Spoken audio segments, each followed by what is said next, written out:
Bismillahirrahmanirrahim. Assalamualaikum warahmatullahi wabarakatuh. Okey, apa khabar murid-murid? Mudah-mudahan kalian semua sihat, gembira hari ini. Okey, hari ini kita meneruskan lagi pelajaran munakahat darjah 4. Tajuk pelajaran kita hari ini adalah pelajaran 3, iaitu kufu dan perkahwinan yang diharamkan. Okey, apa itu kufu dan apa itu perkahwinan diharamkan? Okey, kita tengok pelajaran seterusnya. Okey, pengertian kuf'un. Dari segi bahasa, berasal dari perkataan kuf'un. Kufu berasal daripada kuf'un ataupun al-kafa'ah, iaitu yang membawa arti setaraf atau sedarjat. Okey. Kemudian daripada segi istilah syarak, bermaksud kesepadanan atau persamaan antara lelaki, iaitu bakal suami, dan perempuan, iaitu bakal isteri, dalam perkara-perkara tertentu bagi mengelakkan keaiban dalam perkahwinan. Okey, maksud dia dalam perkara-perkara tertentu tu bagi mengelakkan keaiban, terutamanya harta lah. Dari segi harta, lelakinya orang berada, perempuannya orang susah. Okey, macam ada lagu kan, kadang-kadang yang lelaki tadi, keluarga berada, dia enggang kita yang miskin dipipit, mana boleh nak sebang-sama. Satu kaya, satu miskin. Dia jadinya perkahwinan suruh kita cari yang sedarjat. Kalau tak sama, mestilah antara hubungan lelaki dan perempuan itu direstui, diredai oleh walinya ataupun orang tuanya. Okey, seterusnya yang kedua, iaitu kufu bukan syarat sah nikah. Okey, yang pertama, kufu bukanlah syarat bagi sah nikah. Ia hanya merupakan hak bagi perempuan dan wali.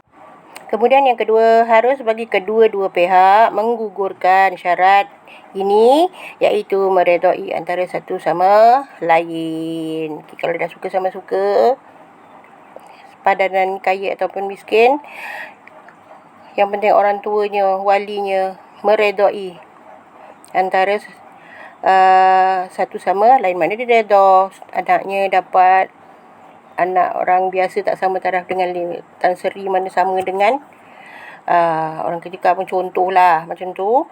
Okey, jadinya dia orang redha, suka kerana mereka dah suka sama suka. Okey, itu yang ada cerita kisah antara dua darjat, yang lelakinya susah, yang perempuannya kaya, ataupun sebaliknya, lelakinya kaya ataupun perempuannya miskin. Okey, jadi itu bukan syarat sah nikah, bukan rukun nikah.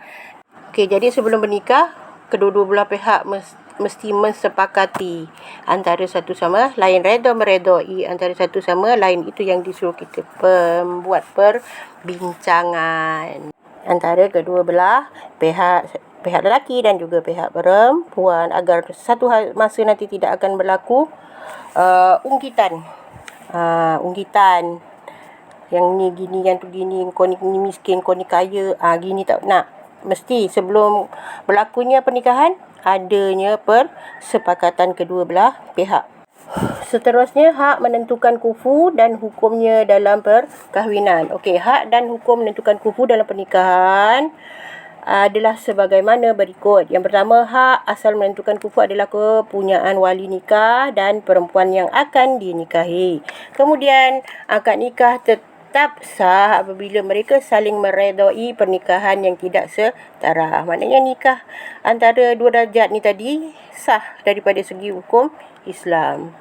Okey, yang ketiga, wali nikah atau perempuan yang akan bernikah berhak menghalang pernikahan yang akan dilangsungkan dengan orang yang tidak setaraf untuk mengelakkan berlaku keaiban kepada diri dan kehidupan perempuan tersebut pada masa akan datang ataupun masa hadapan.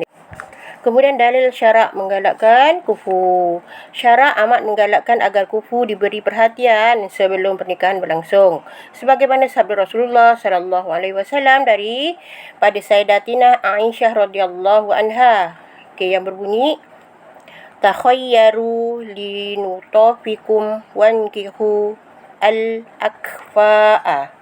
Riwayat Al-Hakim yang bermaksud, pilihlah untuk keturunan kamu dan kahwinilah orang yang setaraf.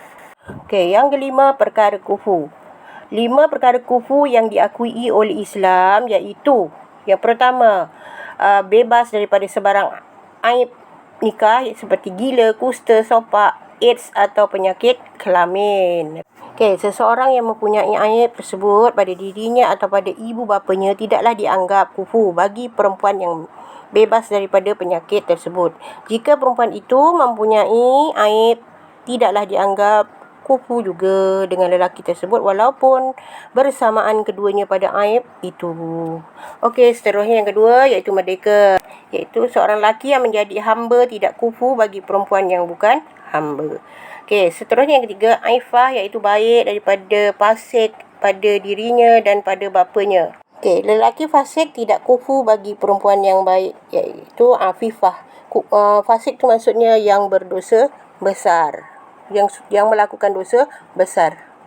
Kemudian yang keempat iaitu nasab. Okey, dan yang kelima mempunyai pekerjaan. Kemudian yang keenam, perkahwinan yang diharamkan.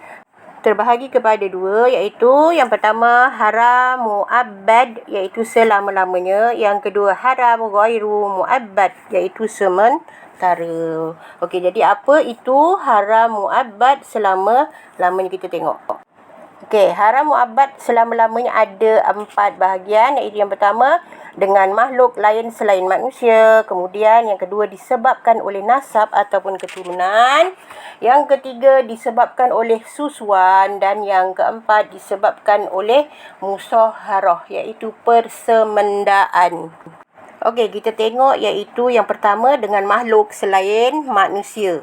Okey, mengikut fatwa Ibnu Yunus dan Ibnu Abdus Salam, okey, berkahwin dengan yang berlainan jinsi ataupun spesies.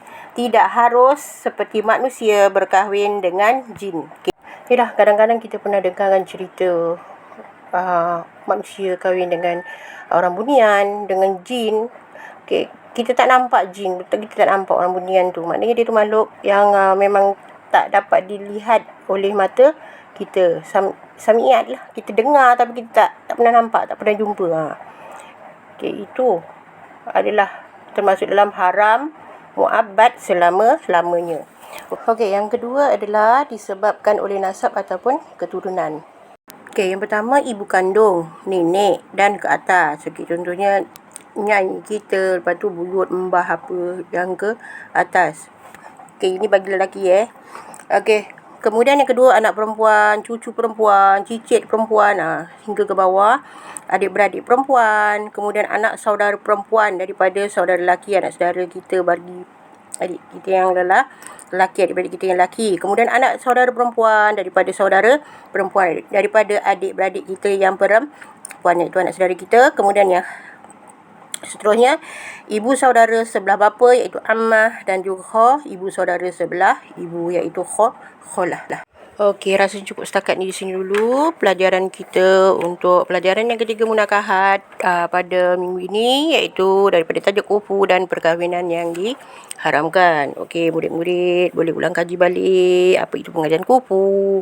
Okey, apa dia dalilnya, siapa yang berhak menentukan kufu, kemudian perkara kufu, dan juga perkahwinan yang diharamkan. Okey, perkahwinan yang diharamkan cikgu baru terangkan dua, iaitu berkahwin yang haram abadah selama-lamanya, itu ada 4, tapi cikgu baru terangkan 2, iaitu dengan makhluk lain selain manusia dan juga disebabkan oleh nasab, iaitu keturunan. Okey, yang 2 lagi insya-Allah panjang umur kita jumpa lagi pada pelajaran yang akan seterusnya minggu depan ataupun minggu depannya, manalah tahu, rezeki kita jumpa lagi di dalam kelas. Nanti cikgu akan terangkan balik. Okey, rasa cukup setakat ni di sini dulu. Okey, tugasan apa? Okey, nanti tengok apa tugasan cikgu berikan. Okey, terima kasih murid-murid. Terima kasih ibu-ibu yang membantu anak-anak untuk ber-PDPR setiap hari persekolahan. Okey, terima kasih semua. Assalamualaikum warahmatullahi wabarakatuh.